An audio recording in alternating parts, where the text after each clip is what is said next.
शङ्करांश भूम शङ्करार्यपीठसद्गुरून् शुद्धसत्त्वभासुरान् सुवर्त्मनीतभूसुरान् सर्वभूतसौख्यदान् क्षमाकरान् यतीश्वरान्।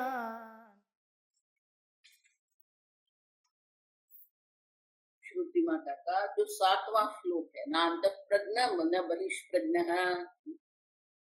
वो मंत्र के पहले शंकराचार्य जी एक संगति इंट्रोडक्शन, संगति भाष्य लिखते हैं। हमने देखा कल तक, अगर शब्द अनभिधेयत्वमिति, अगर ये जो तुरीय है, जो चतुर्थ पाद है, जिसका हम शब्द के द्वारा अभिधान निर्देश नहीं कर सकते हैं, तो वो है ही नहीं, आप समझ लो। तो हमने क्या कहा, ना क्यों मिथ्या विकल्प से निर्निमित्तत्व अनुपपत्ते है। जितने भी मिथ्या विकल्प जो है, जितने भी अध्यारोप है, जितने भी सापेक्ष है, उनका कुछ न कुछ अधिष्ठान है, आप समझो। कोई निमित्त है, निमित्त के बिना, अधिष्ठान के बिना उनकी कल्पना करना संभव ही नहीं है। और इसीलिए शंकराचार्य जी दृष्टांत देते हैं।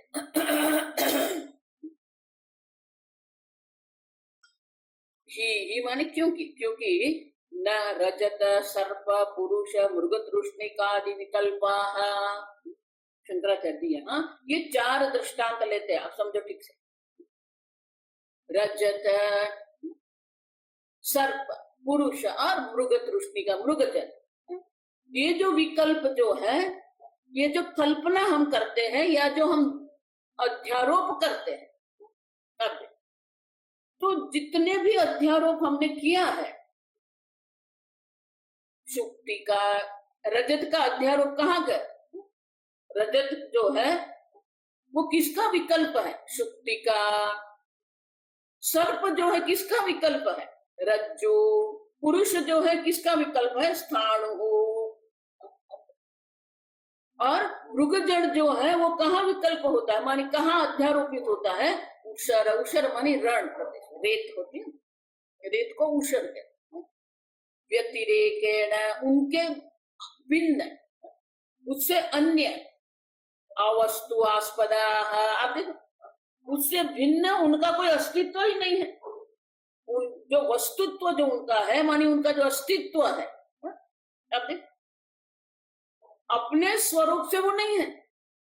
रज्जु है इसलिए सर्प का विकल्प, सर्प का अध्यारोप होता है।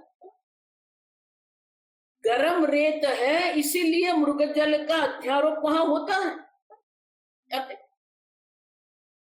तो आस्पद मानी उनका आधार, आश्रय है, आप देख।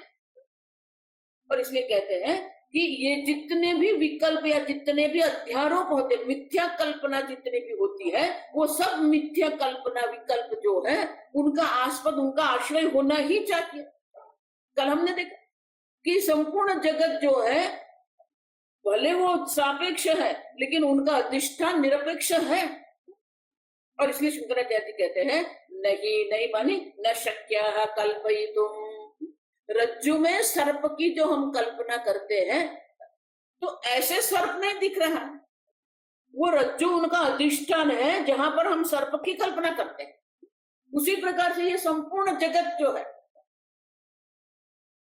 जो विराट है, विराट माने वो विश्व हो गए, विश्व और विराट जो है, तेजस और हिरण्यगर्भ जो है, प्राज्ञा और ईश्वर जो है, ये जितने भी कल्पना है,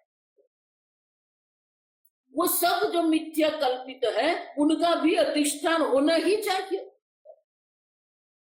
निरधिष्ठान कभी नहीं होती है। कोई भी कल्पना जो होती है कभी भी निरधिष्ठान नहीं होती है। तो उसी प्रकार से ये संपूर्ण जगत जो है, उनका अधिष्ठान क्या है? अधिष्ठान से तात्विक अयोगादिति दूषयति न प्राणादि, आप समझो।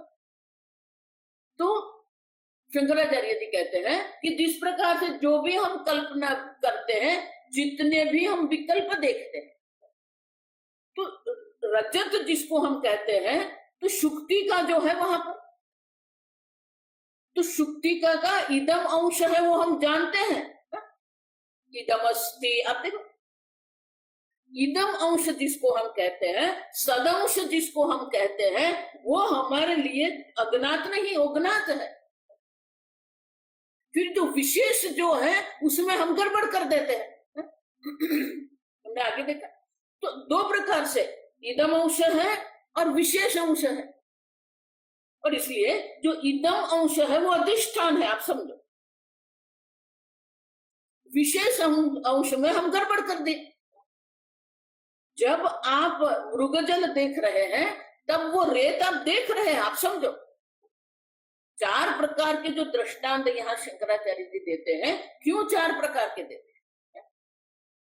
रजत जो है वो जो छीप जो है, शैल जो कहते हैं, शंख के छोटे टुकड़े होते हैं, वो टुकड़े जब वहां पर सागर के किनारे होते हैं, अब सूर्य के किरण से वो प्रकाशित होता है। कहीं ना कहीं कुछ सामान्य होता है, तो वो चमक जो है, वो चमक को हम रजत की चमक मान लेते हैं और कहते हैं वहां रजत है। जैसे ही वहां रजत बुद्धि होती है, उस और हमारी प्रवृत्ति होती है। आप देखो एक एक दृष्टांत। तो सामान्य अंश जो है वो उनकी चमक है, शुक्तिका की जो चमक है, जो शाइनिंग जो है, उसको हम रजत की मान के फिर वहां हम क्या करते हैं, रजत बुद्धि करके प्रवृत्ति करते हैं। उसी प्रकार से सर्प जो है, तो रज्जु जो है, वर्तुड़ाकार जो रज्जु है वहां पड़ा हुआ है, तो वो जो इदम अंश है वो हम देख रहे हैं, कुछ वर्तुड़ाकार पड़ा हुआ है वहां, बिल्कुल कुछ नहीं देखते ऐसा नहीं है। अब वो जो है उसका जो सामान्य अंश जो है समान है, आकार सामान्य है। उसी प्रकार से जो सर्प होता है वो भी वर्तुड़ाकार बैठता है। तो वहां हमने रज्जु बुद्धि के स्थान पर सर्प बुद्धि कर ली। जैसे ही सर्प बुद्धि हमारी होती है वो हम वहां से निवृत्त होते हैं। रजत बुद्धि में प्रवृत्ति है, सर्प बुद्धि में निवृत्ति है। हम स्थाणु हो पुरुष बुद्धि, बिल्कुल सूखा हुआ तना है वृक्ष का, उसके ऊपर कुछ एक दो पतंग लगे हुए हैं और कुछ आवाज आ रही है, तो ऐसा हमें दूर से लगता है कोई पुरुष है। तो अयम स्थाणु हो, ये तो स्थाणु है, खंभा है, लेकिन वही खंभे पर हमने क्या कर दिया, पुरुष बुद्धि कर दी। पुरुष बुद्धि करके हम वहां से क्या करते हैं, भय होता है, निवृत्ति होती है, वहां है तो स्थान वहां पर, लेकिन हम पुरुष की कल्पना वहां करते हैं। उसी प्रकार मृगजल हम जिसको कहते हैं, तो हम देख रहे हैं वहां रेत है, ऐसा नहीं। देखो रज्जु आदि कल्पना में हमें रज्जु दिखाई नहीं देता है, शुक्ति का दिखाई नहीं देती है, स्थाणु हमें पूर्णतः नहीं दिखाई देता है। आप सुनो, यहां तो क्या है, जो आजकल जो गर्मी के दिन में जो टार रोड होते हैं, हमारे जो रास्ते हैं टार के बने हुए थे, वो टार रोड जो गर्म हो जाता है, जिस प्रकार से रेत गर्म होती है, तो हम देख रहे हैं कि ये रेत है। आप देखो रेत नहीं दिखती है ऐसा नहीं है, हम रेत देख रहे हैं, और वही रेत में हम क्या करते हैं, जल की कल्पना करते हैं, मृगजल। पहली बार जब हम देखते हैं तो उसे मृगजल नहीं कहते, जल कहते हैं उसको। अब वहां जल है, गर्मी के दिन में हम जब रास्ते पर जाते हैं, सीधे सीधे लंबे रास्ते जब होते हैं ना, तो वो जो टार रोड है वो सूर्य की गर्मी से बिल्कुल गर्म हो जाता है, तो हमें वहां जल दिखता है। जल दिखता ही नहीं है, आप समझो। अगर वहां समीप में कोई वृक्ष है तो वो वृक्ष का प्रतिबिंब भी हम देख सकते हैं। वहां सामने से अगर कोई वाहन आ रहा है तो वो जो वाहन है तो उनका भी प्रतिबिंब वो दिखता है हमें।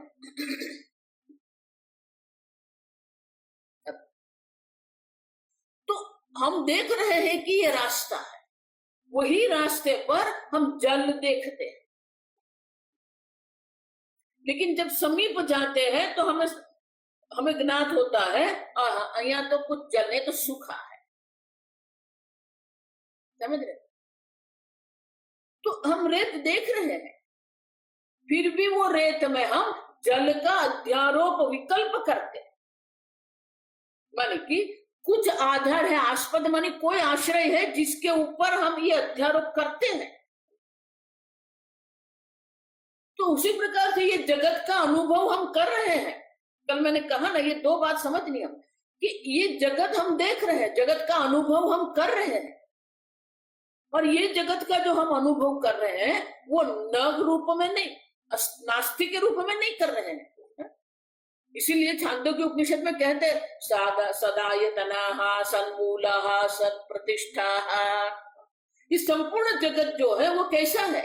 सदायतनाः, जिसका आयतन जो है, जिसका जो आधार जो है वो क्या है? सत है। सन्मूलः, जिसका मूल सत है। सत प्रतिष्ठा, जिसकी प्रतिष्ठा सत में है। आप तो ये जगत हमें सत के रूप में ही दिख रहा है, नास्तिक के रूप में हमें नहीं दिखता है। आप समझो। और इस प्रकार से जो भी विकल्पना हम करते हैं, जो भी सापेक्ष अनित्य वस्तु हम देख रहे हैं, उनका अधिष्ठान है, निरास्पद नहीं है, वो निराश्रित नहीं है, आश्रय है उनका। आप देखो। और इसीलिए शंकराचार्य जी कहते हैं, जिस प्रकार से हम ये अनेक प्रकार से कल्पना करते हैं, अनेक प्रकार के अध्यारोप हम देखते हैं, तो उसी प्रकार से वहां हम कुछ देखते, इदम अंश जो है वो ज्ञात है। आप समझो। संपूर्ण अज्ञात अगर है, पूर्ण अंधकार है, रज्जु हमें दिखता ही नहीं है, तो अध्यारोप सर्प का नहीं होगा। रेत में वो चमक दिख रही है, अगर चमक दिखती ही नहीं है तो हमें रजत का अध्यारोप हम नहीं करेंगे वहां। अब समझे। पूर्ण अंधकार में सर्प का जो अध्यारोप है वो संभव नहीं है। अगर रज्जु हमें दिखता है तो रज्जु दिख रहा है, तो फिर हमें सर्प का किसी प्रकार से अध्यारोप नहीं हो सकता है। आप समझ। रज्जु बिल्कुल नहीं दिखता, माने इदम अंश अगर हम नहीं देख रहे हैं तो अध्यारोप की कोई संभावना नहीं। और इसीलिए ये इदम अंश जो है वो ज्ञात है। जिस प्रकार से वो तना का एक विशेष आकार है, रज्जु का एक विशेष आकार है, कुछ सामान्य है। आप देखो, रज्जु और सर्प के आकार में सामान्य है, स्थाणु और पुरुष में सामान्य है आकार, और रजत और जो छिप जिसको हम कहते हैं, आप तो उसमें जो चमक है, शुक्तिका की जो चमक जो है वो सामान्य है। अब तो सामान्य अंश जो है ना वो तो हम देख रहे हैं, लेकिन विशेष अंश में हम गड़बड़ कर देते हैं। पूर्णतः अज्ञात जो रज्जु होगा तो उनमें अध्यारोप की कोई संभावना नहीं है। आप समझो। उसी प्रकार से मैं हूं और मैं चैतन्य हूं। आप सब जानते हैं कि आप हैं और आप चैतन्य स्वरूप है। आपके अस्तित्व को आप सिद्ध नहीं करना है।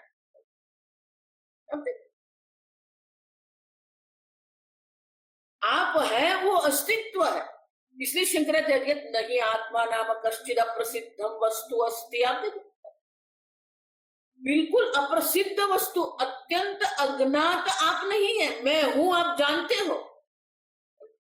तो जब आप मैं हूं जब कहते हैं तो वो हूं जो सत है, मैं मानी कि चित्त है। आई एम जब हम कहते हैं तो एम मानी सत्य है, आई मानी चित्त है। आप समझो ये ठीक से। तो सच्चिद अंश जो है, सच्चिद अंश हमारे लिए ज्ञात है, लेकिन जो विशेष अंश जो है वो हम नहीं जानते। पूर्णतः अज्ञात नहीं है आत्मा।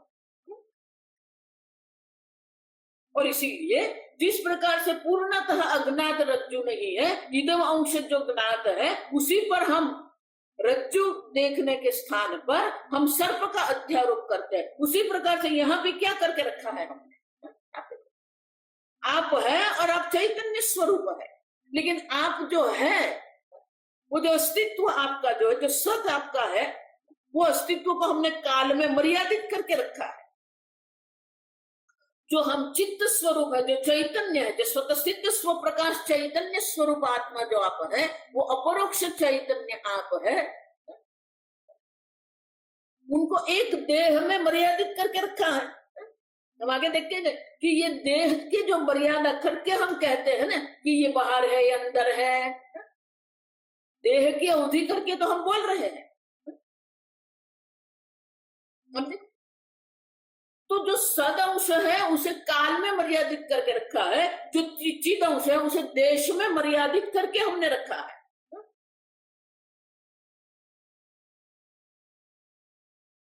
इसीलिए भगवान गीता में उपदेश क्या करते हैं, आप देखो, हमारा सदा उस काल में मर्यादित नहीं, अविनाशी तु तद्विद्धि। आप देखो ये बात, माने आप काल से मर्यादित नहीं है, और आप जो आपका जो चिदंश है, आप जो चित स्वरूप है, वो ये देह में मर्यादित नहीं है। ये न सर्वमिदं ततम्। आप देखो भगवत गीता के 2 अध्याय के 11वें श्लोक से 30वें श्लोक तक आप समझो, ये पूर्ण तत्व का निर्देश भगवान ने स्पष्ट रूप से कर दिया है। वो युद्ध का पाश्चात भूमिका थी, इसलिए युद्ध की दृष्टि से हत्या की बात भगवान करते हैं वहां पर। वो तत्व का निरूपण उस दृष्टि से करते हैं। नैनम सिद्धन्ति शस्त्राणि नैनम दहति पावकः। तो आत्मा जो है उनका जो सदंश है, जो हमने काल में मर्यादित करके रखा है, देश में मर्यादित करके रखा है, वो नहीं है। समझो, वो अल्प करके हमने रख दिया है। एक देह में अपने अपने सद अंश चिद अंश को एक देह में अल्प करके रखा है। तो पूर्णतः अज्ञात आप नहीं है। और इसीलिए शंकराचार्य जी आगे कहते हैं, जिस प्रकार से ये दृष्टांत है उसी प्रकार से यहाँ पर भी वही है।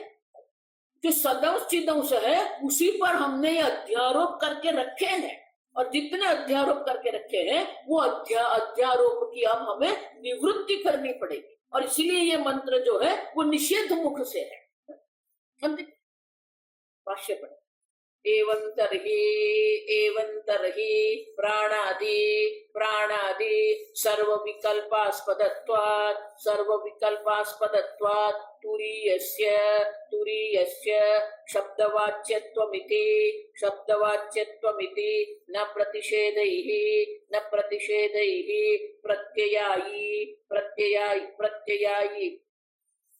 प्रत्ययायत्वम् उदक आधारादेः इव घटादेः।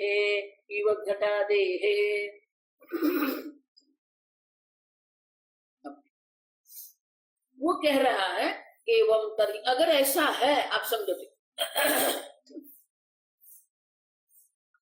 तो फिर ये आप जो कह रहे हैं कि वो शब्द के द्वारा उनका निर्देश नहीं किया जाता है, शब्द अनभिधेयत्व तो अगर आप कह रहे हैं वो नहीं है। क्यों?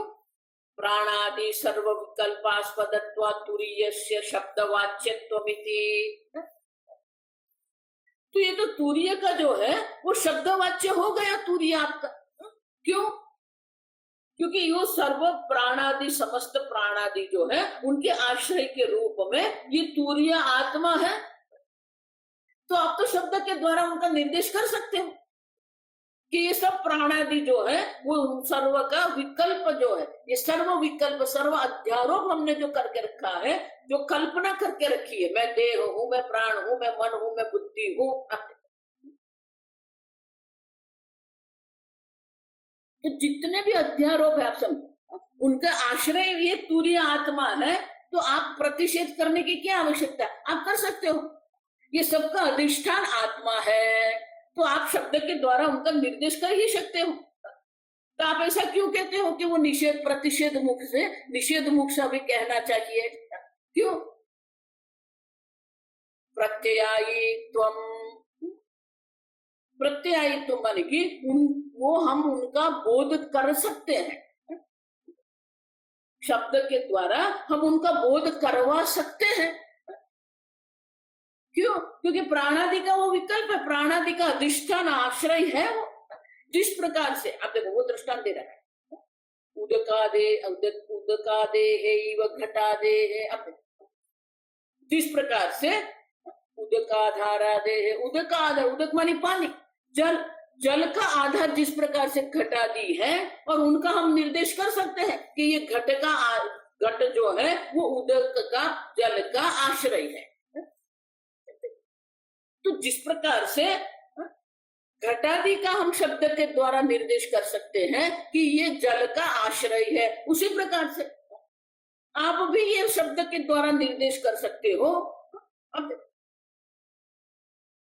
तो फिर आप प्रतिषेध करने की आवश्यकता ही क्यों है? अब देखो प्राणादि जो विकल्प है उनका आश्रय ये तूर्य आत्मा है।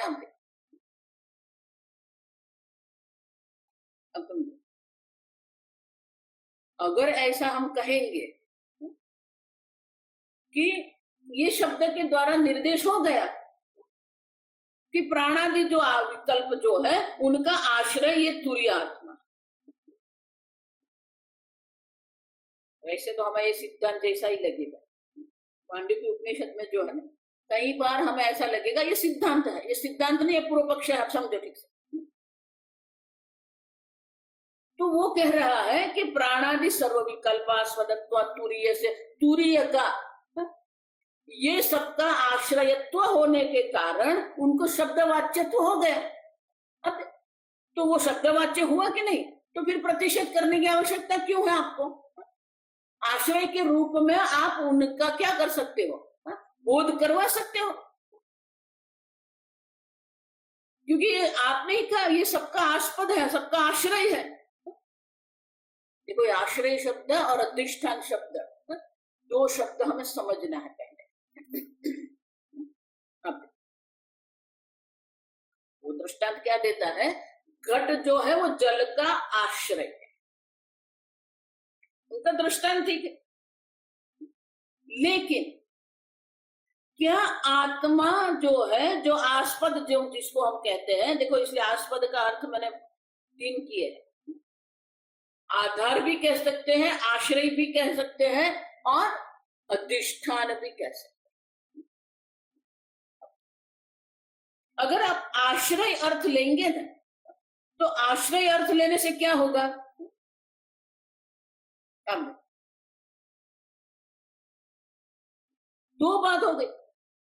आश्रय अगर कहेंगे तो घट और जल जो है वो दोनों की सत्ता समान है।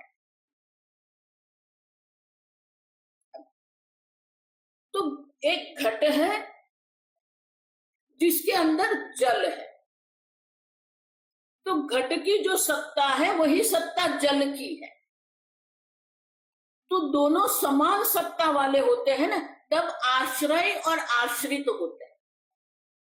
घट आश्रय है और जल आश्रित है, समान सत्ता है, आप समझो। लेकिन यहां ऐसा नहीं है। अब दोनों की सत्ता एक समान है, नहीं है।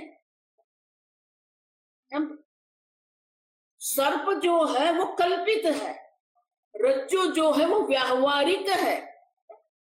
अब देखो, इसलिए हम पारमार्थिक सत्ता जिसको कहते हैं, सत्यम ज्ञानम अनंतम ब्रह्म, वो पारमार्थिक सत्य है। वो उसमें किसी प्रकार से कोई विकार, कोई परिवर्तन, कोई विशेषता है ही नहीं। निर्विशेष निराकार सर्वव्यापी जो चैतन्य स्वरूप आत्मा आप है।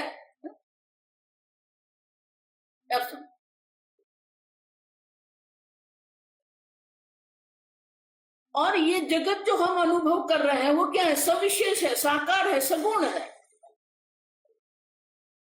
तो दोनों की सत्ता समान नहीं है। सर्प जिसको हम कहते हैं, तो पारमार्थिक सत्य एक अद्वितीय है,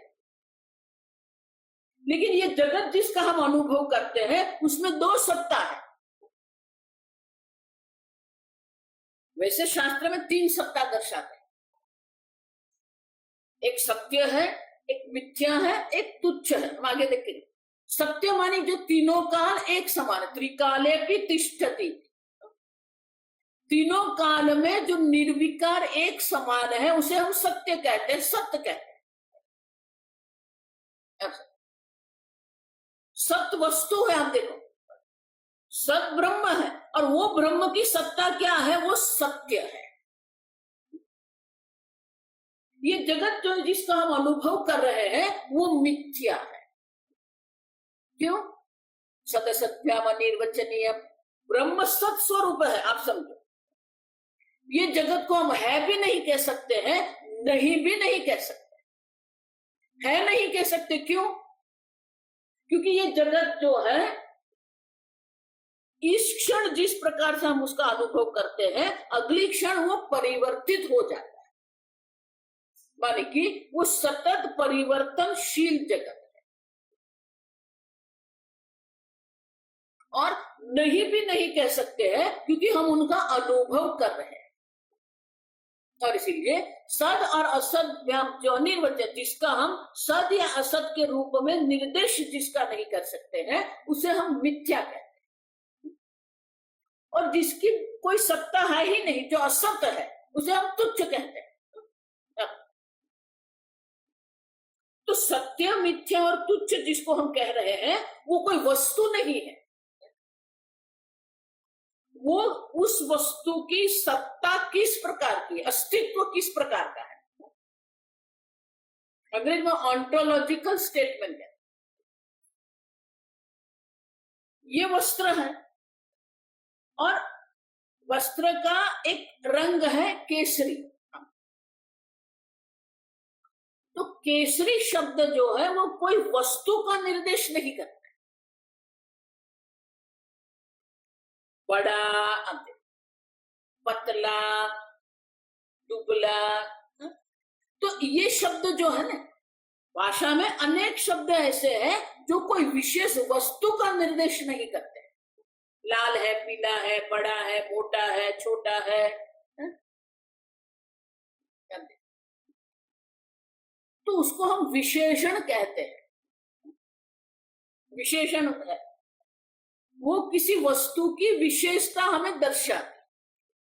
ये केसरी रंग का वस्त्र है, तो केसरी रंग जो है वो क्या है? उनकी विशेषता है, तो केसरी विशेषण है। आप और ये वस्त्र विशेष्य है।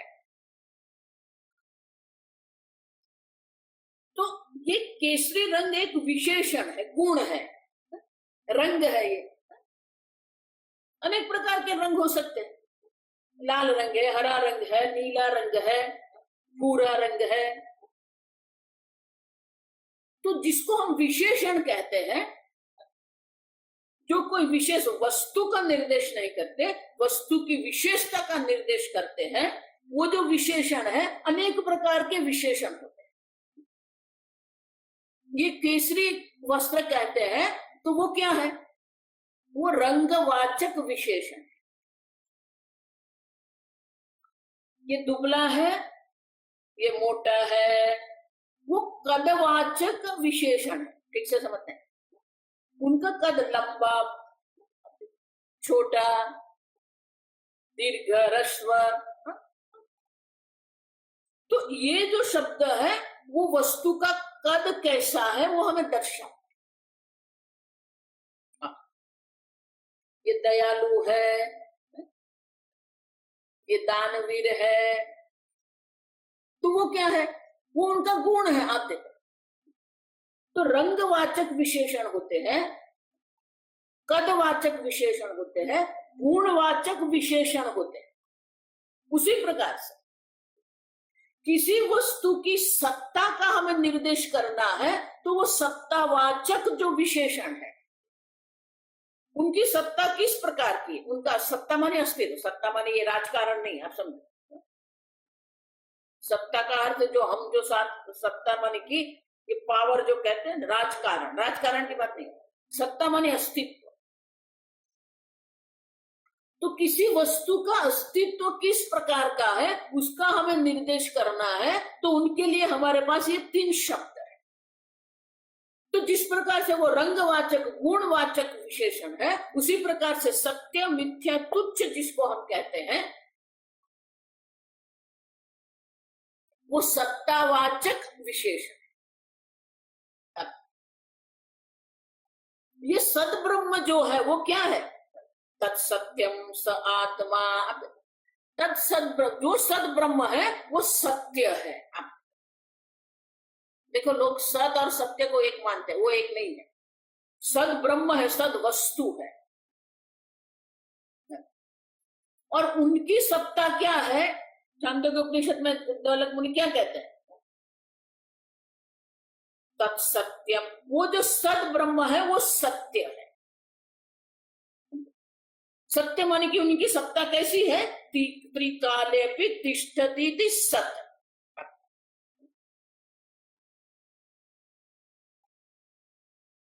वो सत्य है। सद ब्रह्म है वो सत्य है।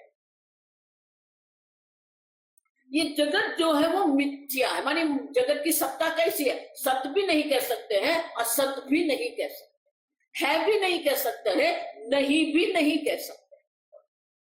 उनका दृष्टांत क्या, घट है, घड़ा है भी नहीं कह सकते, क्यों, क्योंकि घड़ा का कोई स्वतंत्र अस्तित्व नहीं है। मिथ्या जिसको हम कहते हैं, मिथ्या जिस प्रकार की जो सत्ता है, आप समझो। तो ये मिथ्या जो है उनकी शास्त्र में अनेक प्रकार से व्याख्या की गई है। पहली व्याख्या क्या है, मिथ्या किसको कहते हैं, सदसद्भ्याम अनिर्वचनीय, जिसको है भी नहीं कह सकते, नहीं भी नहीं कह सकते, जिसका हम अनुभव कर रहे हैं लेकिन वो है ऐसा हम नहीं कह सकते। घड़ा है, आप देखो घट का अनुभव कर रहे हैं, घट का अनुभव ही नहीं उपयोग भी हम कर रहे हैं, उसी में हम जल भरते हैं। तो घड़ा बिल्कुल नहीं है, असत है ऐसा नहीं कह सकते, और है भी नहीं कह सकते, क्यों, तो दूसरी व्याख्या यहां आएगी, आप समझो, जिसका अपना कोई स्वतंत्र अस्तित्व नहीं,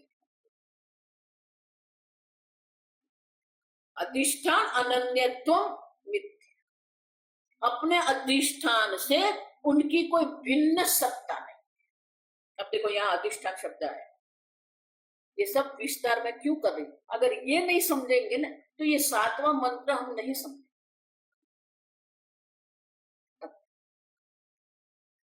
तो घट जिसको हम कहते हैं वो असत नहीं है, क्योंकि हम उनका उपयोग करते हैं, वो नाम रूप है, लेकिन सत भी नहीं कह सकते हैं, क्यों, अधिष्ठान अनन्यत्वम, अपने अधिष्ठान मिट्टी से उनकी भिन्न कोई सत्ता नहीं है, मानी उनकी स्वतंत्र सत्ता नहीं है, उनकी सत्ता के लिए वो किसी और पर आधारित है। घट जिसको हम कहते हैं उनकी सत्ता जो है किस पर आधारित है, मिट्टी पर आधारित है। तो घट और मिट्टी जब हम कहते हैं तो आधार आधेय संबंध नहीं नहीं है। जिस प्रकार से घट और उदक का आधार आधे संबंध है, उसी प्रकार से मिट्टी आश्रय है, अब समझ, और घट उस पर आश्रित है, ऐसा कहेंगे हम? नहीं कहेंगे। समझ रहे हो? वो जो दृष्टांत दे रहा है वो आश्रय आश्रित का दृष्टांत देता है। हम यहाँ आश्रय आश्रित की बात नहीं कर रहे हैं, हम अधिष्ठान अध्यारोप की बात कर रहे हैं। मिट्टी अधिष्ठान है जिसके ऊपर घट का अध्यारोप किया गया है, और ये घट जो है वो मिथ्या क्यों है? क्योंकि उनकी अपनी स्वतंत्र सत्ता है। मिट्टी से भिन्न घट नाम की कोई वस्तु है ही नहीं। आप समझ रहे? माने कि वो निरास्पद नहीं, आश्रित है किसी, उनका अधिष्ठान है। अधिष्ठान अनन्यत्व, उनकी कोई स्वतंत्र सत्ता नहीं। उसी प्रकार से ये जगत की भी कोई स्वतंत्र सत्ता नहीं है।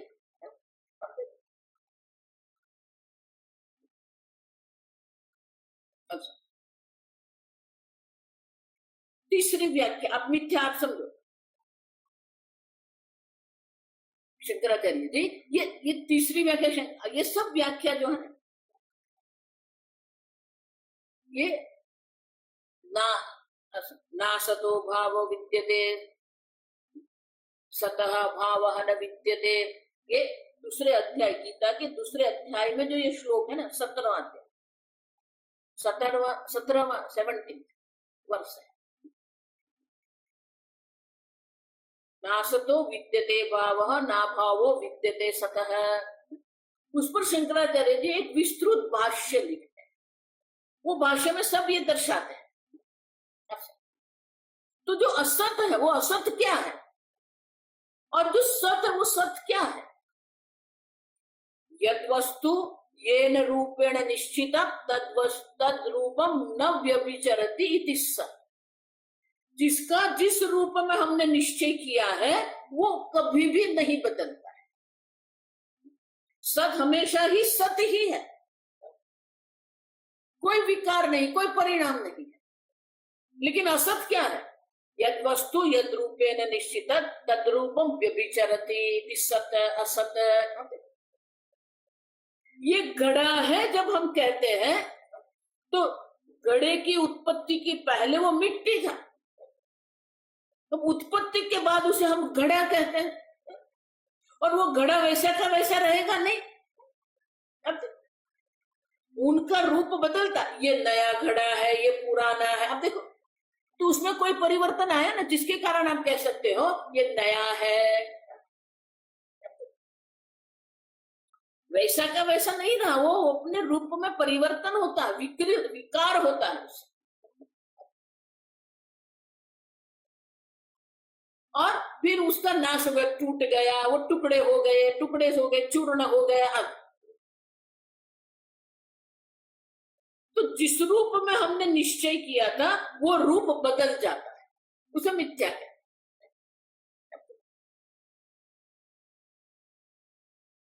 तो घड़ा हमेशा वही का वही नहीं रहता।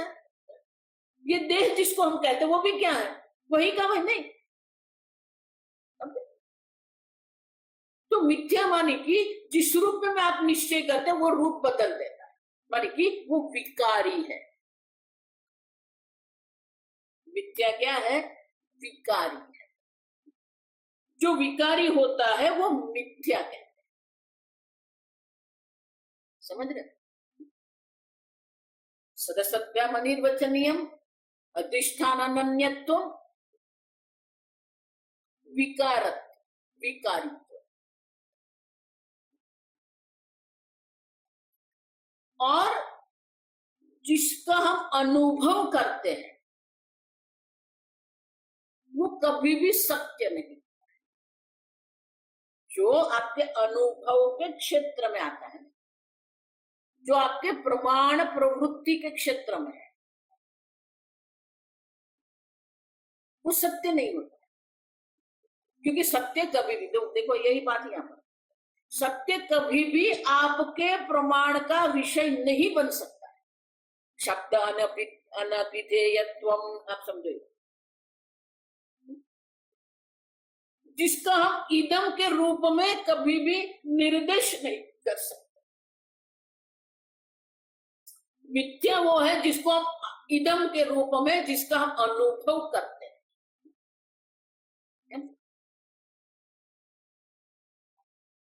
तो उसको सीधी भाषा में कह सकते हैं, वो दिखता है लेकिन नहीं है। आकाश की नीलिमा दिखती है लेकिन नहीं है।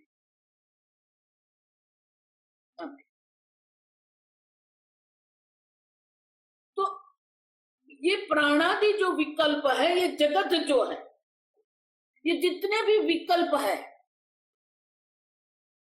वो सब मिथ्या है। आप उनका अपना कोई स्वतंत्र अस्तित्व है ही नहीं। लेकिन आधार आदेश संबंध नहीं है। जिस प्रकार से ये दृष्टांत देता है ना, जिस प्रकार से उदक का आधार घट है, वो आश्रय आश्रित की बात हम नहीं कर, हम अधिष्ठान अध्यारोप की बात कर रहे हैं। और वो जो मिथ्या है, आप समझो अभी, वो मिथ्या भी दो प्रकार के होते हैं।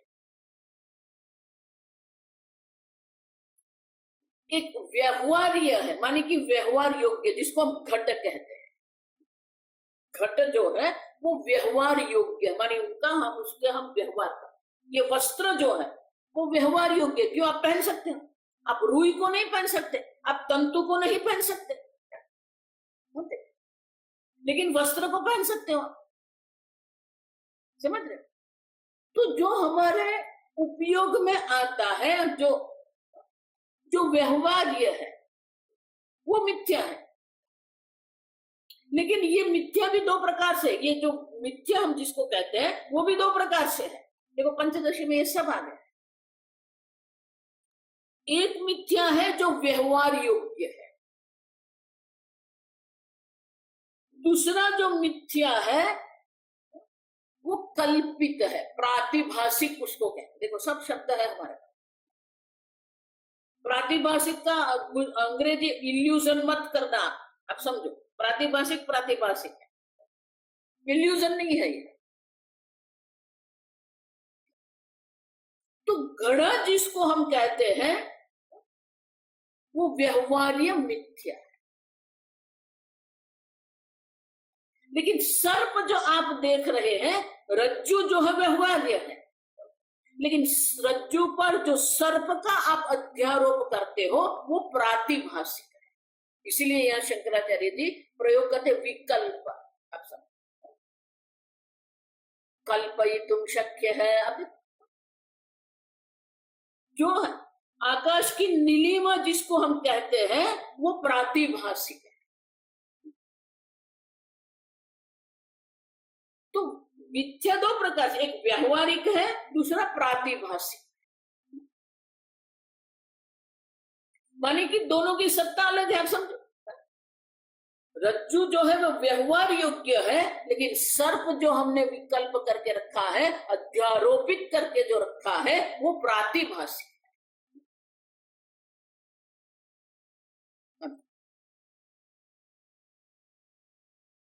तो ये जो व्यवहार योग्य जो है ना, इसे ईश्वर सृष्टि हम कहते हैं। जो प्रातिभाषिक है वो जीव सृष्टि। दोनों मिथ्या है। आप समझ कि दोनों की व्याख्या एक ही होती है, सदसत्व्यम अनिर्वचनीयम, अधिष्ठान अनन्यत्व, विकारित्व, और उनका अनुभव हो रहा है लेकिन वो नहीं दिखता है, लेकिन नहीं। तो जब दोनों की सत्ता समान है तो आश्रय और आश्रित, आधार और आधेय का संबंध होता है। लेकिन रज्जु जिसको हम कहते हैं वो क्या सर्प का आधार है? सर्प का आश्रय है? नहीं। अब समझ रहे हो? आस्पद शब्द, निरास्पद माने निरधिष्ठान। उनका कुछ अधिष्ठान है, जिसके ऊपर हमने ये अध्यारोप करके रखा है। तो सर्प रज्जु से आश्रित नहीं है, सर्प रज्जु पर आधारित नहीं है, सर्प रज्जु पर अध्यारोपित है।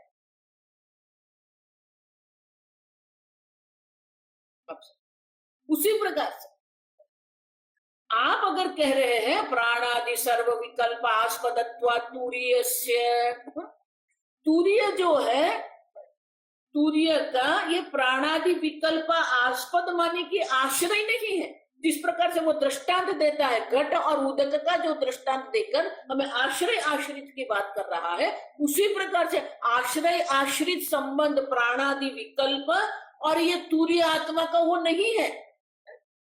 अब समझो, घट और उदक जिसको हम कहते हैं वो आश्रय आश्रित है, लेकिन प्राणादि विकल्प और ये जो तूर्य आत्मा जो चतुर्थ पाद जो है उनका आश्रय आश्रित संबंध नहीं है, उनका दृष्टांत ही अयोग्य है। यहां अधिष्ठान अध्यारोप का दृष्टांत है, तो वो आस्पद का अर्थ आश्रय आश्रित करके हमें दृष्टांत देता है।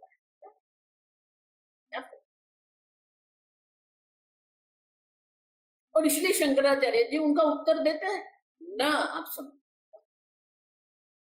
देखो ये पूर्व पक्ष समझाने में 30-40 मिनट लग गई, आप समझो, क्योंकि हम ऐसे ही देख रहे हैं। जगत ईश्वर से आश्रित नहीं है, सृष्टि ये ब्रह्म पर आश्रित नहीं है, क्योंकि अगर आश्रित कहेंगे दोनों की सत्ता समान हो जाएगी। घट की व्यवहारिक सत्ता है, उसी प्रकार से उदक की भी व्यवहारिक सत्ता है, लेकिन रज्जु की व्यवहारिक सत्ता है, सर्प प्रातिभाषिक है। दोनों मिथ्या है, लेकिन दोनों की सत्ता अलग है। समझ रहे? तो एक व्यवहारिक है, दूसरा प्रातिभाषिक है। जब दोनों की सत्ता समान होती है तो आश्रय आश्रित भाव होता है, आधार आधेय भाव होता है, लेकिन दोनों की सत्ता जब समान नहीं होती है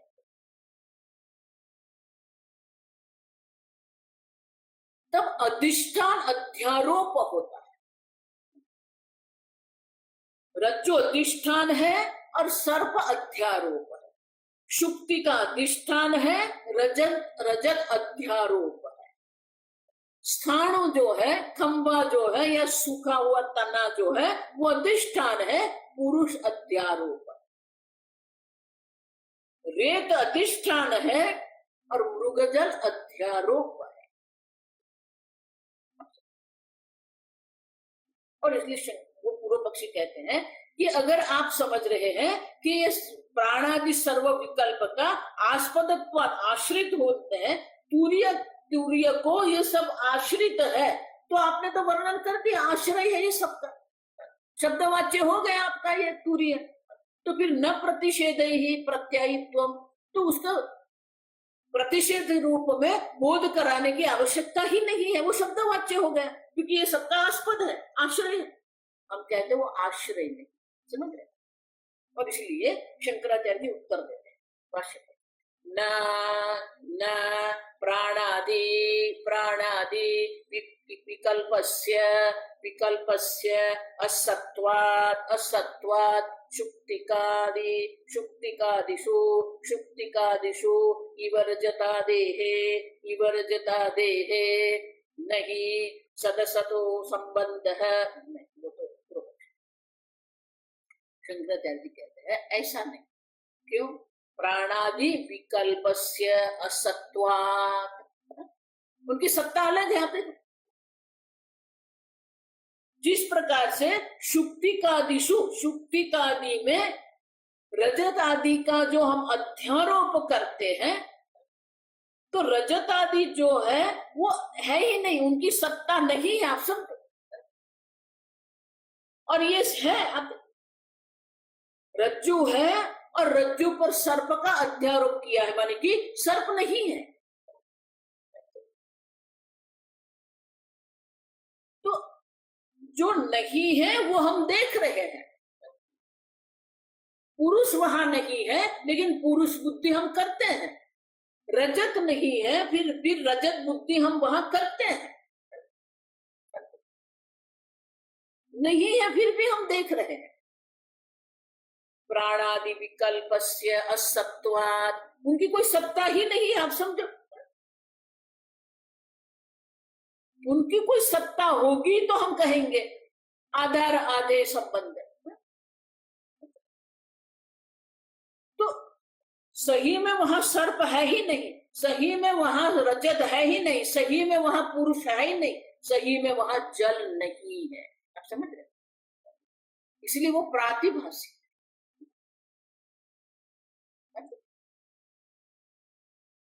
और इसलिए शंकराचार्य कहते हैं कि जिस प्रकार से शुक्तिक आदि में रजत आदि नहीं है, उसी प्रकार से प्राणादि विकल्प जो है वो सब ब्रह्म में है ही नहीं। आप समझ रहे हो? आप है कहेंगे और फिर उसके ऊपर आप अपनी बुद्धि चलाते रहेंगे। है ही नहीं। आप समझ, प्राणादि विकल्पस्य असत्वात्, वो नहीं है। असत्व मनी है ही नहीं। तो वो बोल रहे नहीं तो आपने गड़बड़ कर दी। क्यों? एक सत है दूसरा असत है, आपने कहा। तो सत और असत का कभी संबंध हो सकता है? और इसलिए कहता है नहीं नहीं सदसदो हो संबंध है। वो कहता है सत और असत का कभी भी संबंध हो ही नहीं सकता है।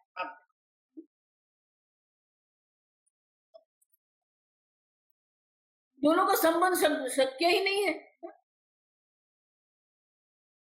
तो संबंध नहीं है सही में। आप देखो, हम भी कहां कहते हैं कि संबंध है? आप देखो, हम नहीं कहते हैं कि रज्जु और सर्प का संबंध है। जिस प्रकार से घट और उदक का संबंध है, संपर्क है, क्योंकि दोनों की समान सत्ता है, उसी प्रकार से हम कोई किसी का संबंध सिद्ध नहीं करते हैं। आप देखो, क्योंकि वो दोनों का संबंध है ही नहीं। देखो, वही तो हम कह रहे हैं। आप सच्चित स्वरूप आत्मा है जिसका ये देह के साथ कोई संबंध ही नहीं है। वही तो हम कह रहे हैं। और जो ये संबंध होगा और उसके कोई अस्तित्व होगा तो क्या है? शब्द प्रवृत्ति निमित्त भाग वस्तुत्वात्, शब्द प्रवृत्ति निमित्त भाग वस्तुत्वात्। वो शब्द प्रवृत्ति के निमित्त भाग वस्तुत्वात्, वो शब्द प्रवृत्ति का निमित्त है ही नहीं। हम देख के गए, शब्द प्रवृत्ति के लिए कुछ निमित्त होना चाहिए, तब हम उनका निर्देश शब्द के द्वारा कर सकते हैं। तो ये तुरीय आत्मा जिसको हम कहते हैं, वो कभी भी शब्द प्रवृत्ति जो है उनके लिए, शब्द प्रवृत्ति के लिए किसी भी प्रकार का जो निमित्त जो है, वो निमित्त है ही नहीं। आप समझो क्यों? तो शंकराचार्य स्वयं दर्शाते हैं कि शब्द जो है, शब्द की जो प्रवृत्ति जो है, उनके निमित्त कितने कितने होते हैं। शब्द प्रवृत्ति के लिए जो निमित्त जो है, मैं अलग प्रकार से कहती थी कि शब्द प्रवृत्ति के लिए कितने क्षेत्र होते हैं। हम देख के गया है, जाति गुण क्रिया संबंध, ये चार प्रकार, ये चार निमित्त है जिसके कारण शब्द की प्रवृत्ति हो सकती है। जाति होती है, गुण होते हैं, क्रिया होते हैं या संबंध होता है, जिसको हम शब्द के प्रवृत्ति से उनका निर्देश कर सकते हैं। तो शब्द प्रवृत्ति के लिए निमित्त जो ये चार जो है, जाति गुण क्रिया संबंध जो है, वो ये जिसको हम सद्ब्रह्म कहते हैं वो ब्रह्म में है ही नहीं। तो शंकराचार्य स्वयं वो भाष्य के द्वारा यहाँ हमें समझाते हैं। हम कल देखें। ओम असतो मा सद्गमय तमसो मा ज्योतिर्गमय मृत्योर्मा अमृतंगमय।